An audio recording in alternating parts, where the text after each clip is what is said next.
अस्सलामुअलैकुम वरहमतुल्लाहि वबरकातुहू। मैं हकीम मोहम्मद करीमुद्दीन आपकी खिदमत में हाजिर हूँ। छोटे छोटे बेहतरीन नुस्खे लेके आने वाला और इतने बेहतरीन नुस्खे के तमाम नुस्खे अल्हम्दुलिल्लाह मुज़ीर असरात से पाक, और हज़ारों लोग उस नुस्खे पे अमल करने के बाद वो नुस्खा कामयाब नुस्खा आपकी खिदमत में मैं रखता हूँ। इतना बेहतरीन नुस्खे कहने मैं नाड़ी के अलीफ बा पा इशारतन बोल दिया, लेकिन अब मैं फिर भी इशारतन ही समझिए इसे, क्योंकि हकीकत का इल्म नाड़ी का सिखाया नहीं जा सकता। इसलिए नहीं सिखाया जा सकता कि जब शागिर्द उस्ताद के सामने नाड़ी के ऊपर हाथ रखकर, नाड़ी को देखने का तरीका क्या है, ये अंगूठे से ये ले, ये 3 उंगलियों को रख ले, ये 3 उंगलियों में ये 3 उंगलियां रख ले। अगर आपको ये उंगली ज्यादा मार रही तेज, मरीज खतरनाक है, बीपी एकदम फॉर्म है, मालूम हो जाता।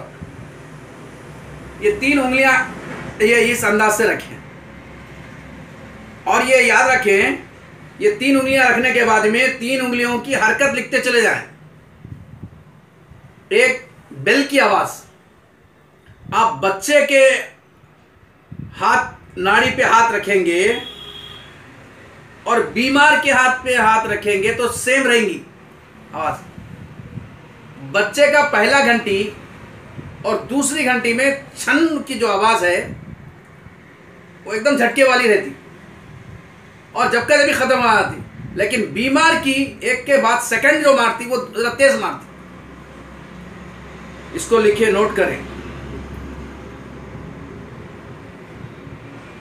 एक हकीम उस वक्त तक अपनी जबान को ना खोलें जब तक के 50 ऐसे ही मरीजों को देखा हो।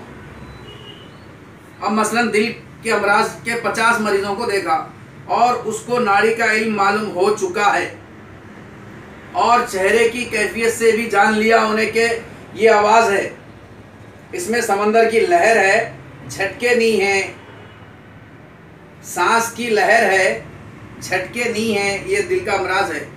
समझ में आ गया उसको? खाले झटके वाली है, सांस की दुश्वारी वाली है।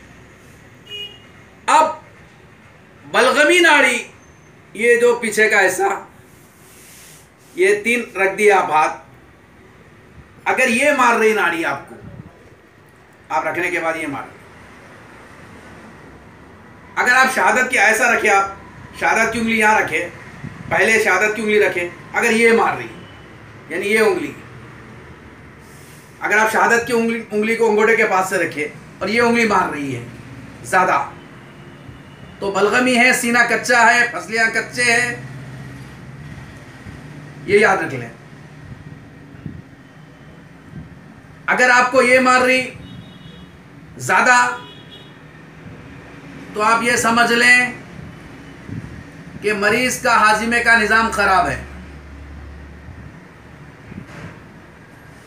नाड़ी कभी भी देखना है, बेहतर है सही तरीके से सुबह देखा जाए, सुबह देखना, और 50-50 पेशेंटों को देखने के बाद में तय करना बोलने का। 50 को नहीं देखे बगैर नहीं बोलना, सुबह देखना बेहतर है।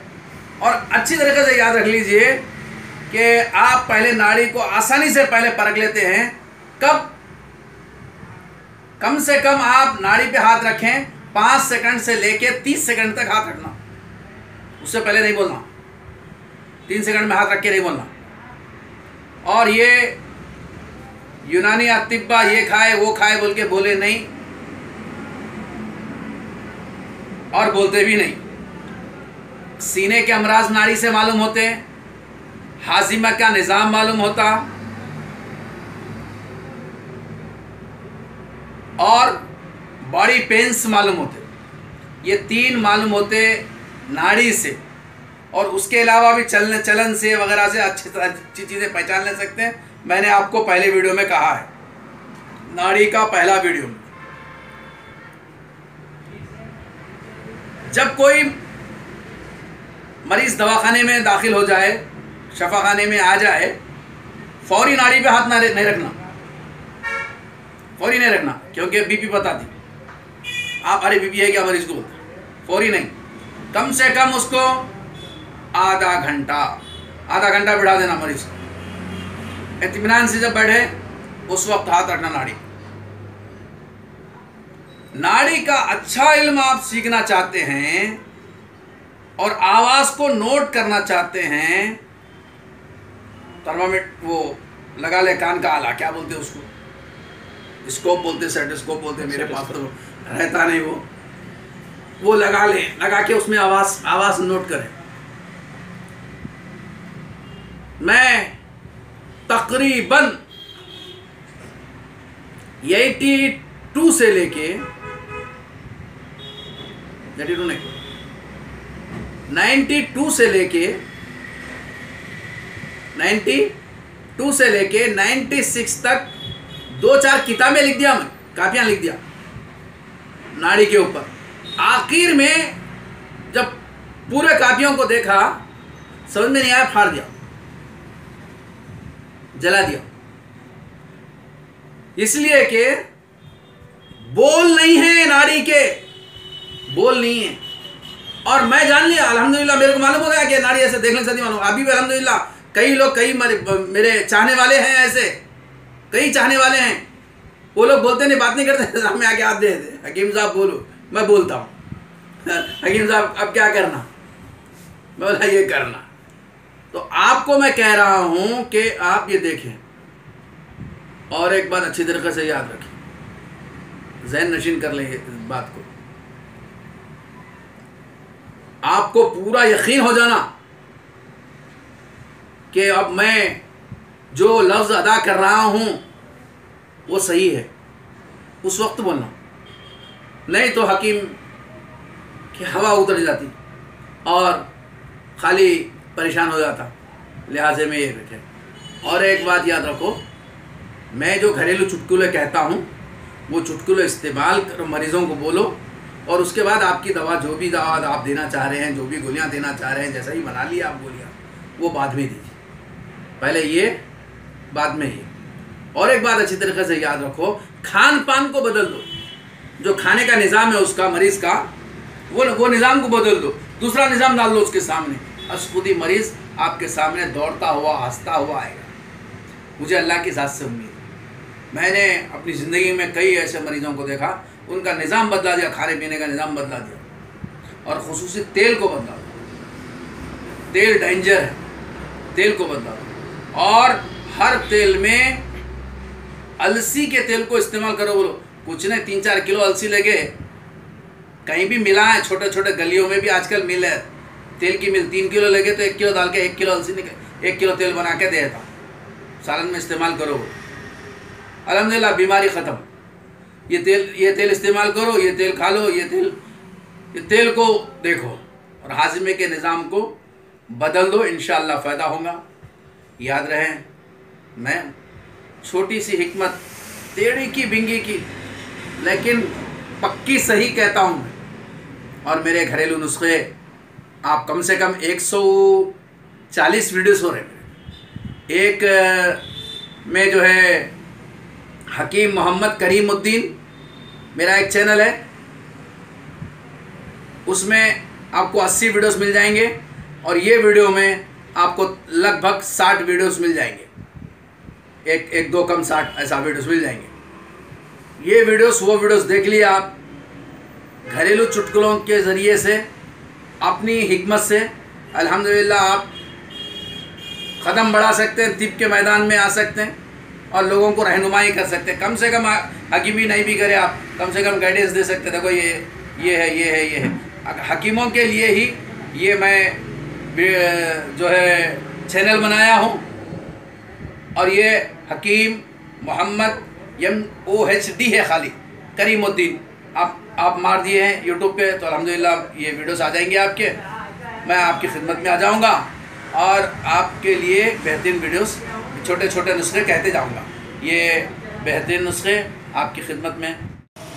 हिंग लगे ना फिटकरी बात बड़ी मशहूर है और दानिश्वर ये तंज़ का जुमला हकीमों पर, हकीम जब सामने है तो कहते हैं पैसे कम करने की नीयत से या मज़ाकियाना जुमला इस्तेमाल करते हैं। जब भी कोई ये शख्स ये जुमला इस्तेमाल करते हैं तो मैं बड़ा खुश होता हूँ कि बेशक मेरा दिल कहता है अगर हिंग को कहाँ इस्तेमाल करना और फिटकरी को कहाँ इस्तेमाल करना अगर कोई जान लिया तो मेरे नज़दीक वो हकीम है।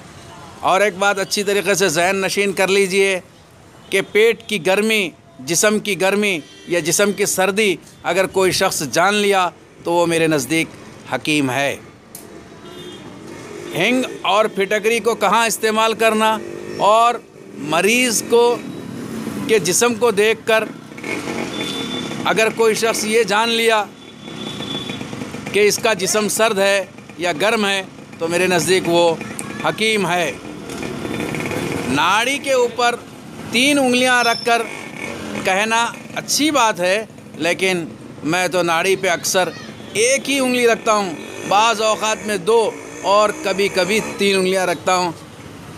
जब आदमी को नाड़ी का इल्म लग जाए तो हाथ 1 उंगली से भी लगा के कह सकता, 2 उंगली से भी लगा के कह सकता, 3 उंगली से लगा के कह सकता, बशर्ते कि वो कम से कम एक 50-60 मरीज़ों को देखने के बाद ये आइडिया गट जाता कि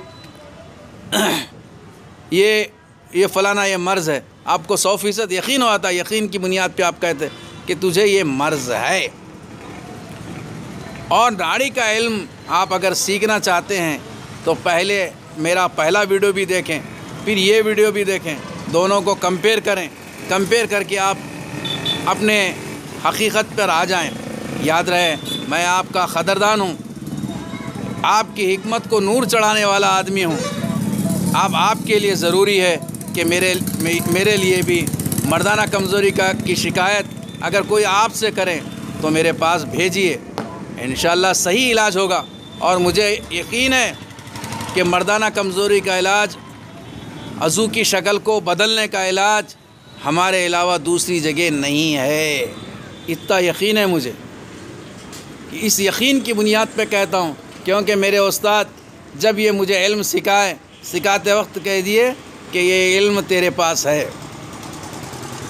अल्हम्दुलिल्लाह, मेरा कहने का मतलब ये है कि आपके पास अगर कोई शख्स मर्दाना कमज़ोरी की शिकायत करता है, अज़ू की शक्ल सही नहीं है, टेढ़ी है, छोटी है, शिकायत करता है, तो पहली फ़ुर्सत में मेरे पास उस मरीज़ को भेजिए। मैं आपका क़दरदान हूँ, आपके सामने भी छोटे छोटे नुस्खे कहता रहूँगा। आप मेरे नुस्खे देखिए और लोगों को कहिए, अपनी दवा के साथ मेरे नुस्खे भी कहिए, इंशाअल्लाह सही फ़ायदा होगा। याद रहे मेरे दवाखाने को आने से पहले ज़रूर फ़ोन कर लिया करें और हो सके तो सीरियल नंबर ले लें और हो सके तो वक्त भी ले लें, टाइम ले लें, 11 बजे, 12 बजे, 1 बजे, जो भी टाइम पे आप आना चाह रहे हैं वो टाइम ले लें। टाइम लेके वही टाइम पे बराबर हाज़िर हो जाएं। मैं भी नोट करके रख लूँगा इंशाअल्लाह कि भाई फ़लाने वक्त पे फ़लाना मरीज़ आ रहा है, लिहाजे में वो वक्त भी मैं लिख के रख लूँगा और आपको टोकन नंबर भी आपको होगा। इंशाअल्लाह सही इलाज करूँगा। दुआओं का तालिब हकीम मोहम्मद करीमुद्दीन। अस्सलामु अलैकुम व रहमतुल्लाहि व बरकातुहू।